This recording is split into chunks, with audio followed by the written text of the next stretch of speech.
À une époque où l'on avait un peu oublié que chaque messe, sa prière eucharistique en particulier, était une prière au Père par Jésus dans son esprit, s'imposa une fête de la Sainte Trinité. Elle se répandit à partir de 1030 et fut officialisée par l'Église universelle en 1334. On ne sait exactement pourquoi elle fut placée au dimanche suivant la Pentecôte. Probablement voulut-on synthétiser l'œuvre des trois personnes divines après avoir, pendant le temps pascal, célébré l'action de chacune. L'intention était bonne.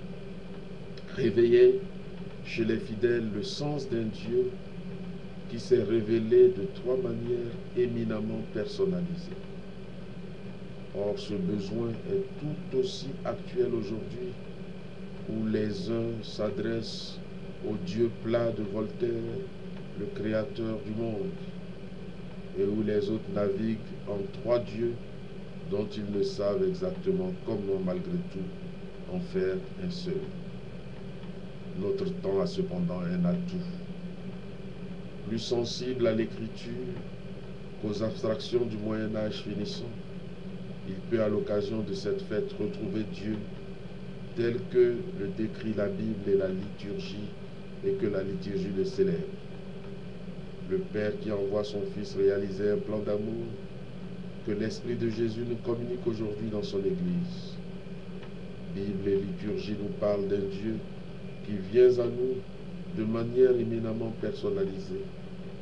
Celles-ci, à leur tour, nous font pressentir que Dieu n'est pas le célibataire qui s'ennuie derrière les étoiles, mais qu'à l'intérieur de lui-même, il y a une richesse de vie, un échange, un toi et moi, qui nous font ressentir le souffle avant de nous faire chanter l'admirable accord.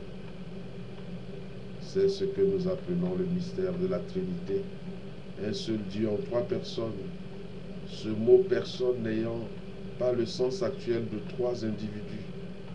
Tertullien emploie le mot latin persona, en pensant au masque utilisé dans le théâtre ancien comme amplificateur. Mais les mots humains sont tous piégés. Ce que la liturgie nous donne au long de son année en dose homéopathique est donc aujourd'hui célébré dans toute sa richesse. Même si le peuple chrétien ne saisit pas tout avec précision, et quel théologien oserait y prétendre? Une espèce d'instinct surnaturel lui a toujours fait aimer cette fête qui le réjouit le cœur. L'amour est le thème majeur qui parcourt les lectures. Ici, pas de vérité abstraite ni de concept théologique. Le texte inspiré nous aide à pénétrer avec émerveillement dans ce que l'on appelle le mystère.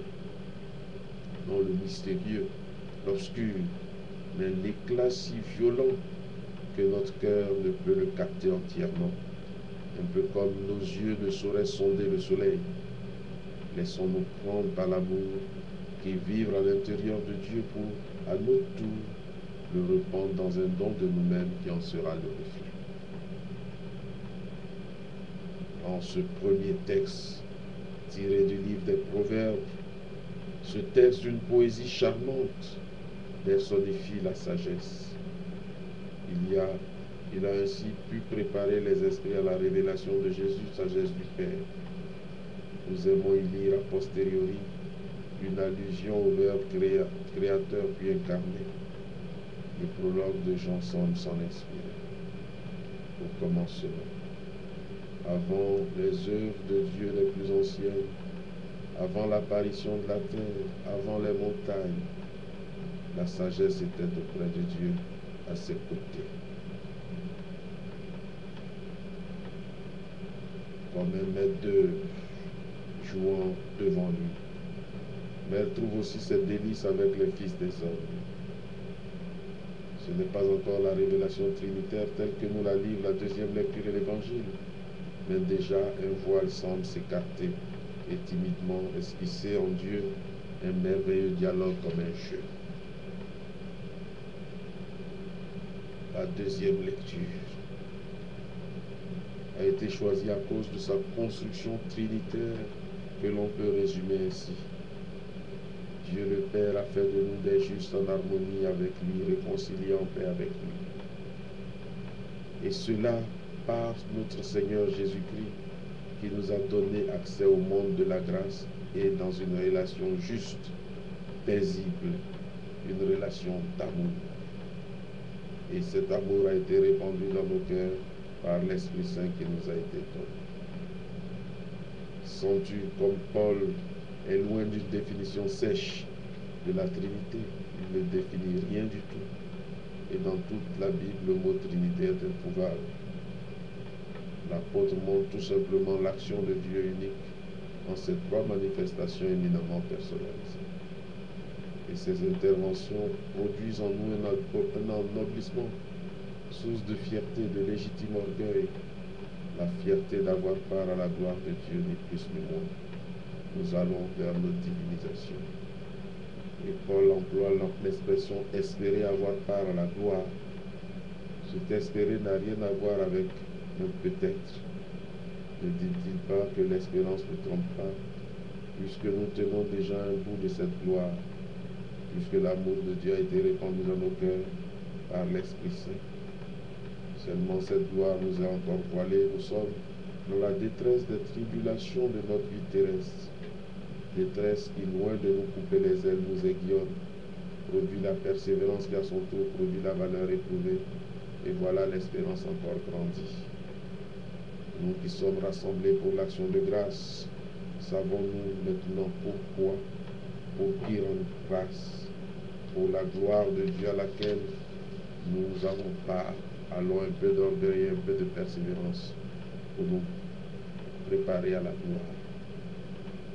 L'extrait d'évangile du discours des adieux montre particulièrement le rôle de l'Esprit Saint dans l'œuvre trinitaire. Les apôtres ne pouvaient tout saisir du Christ.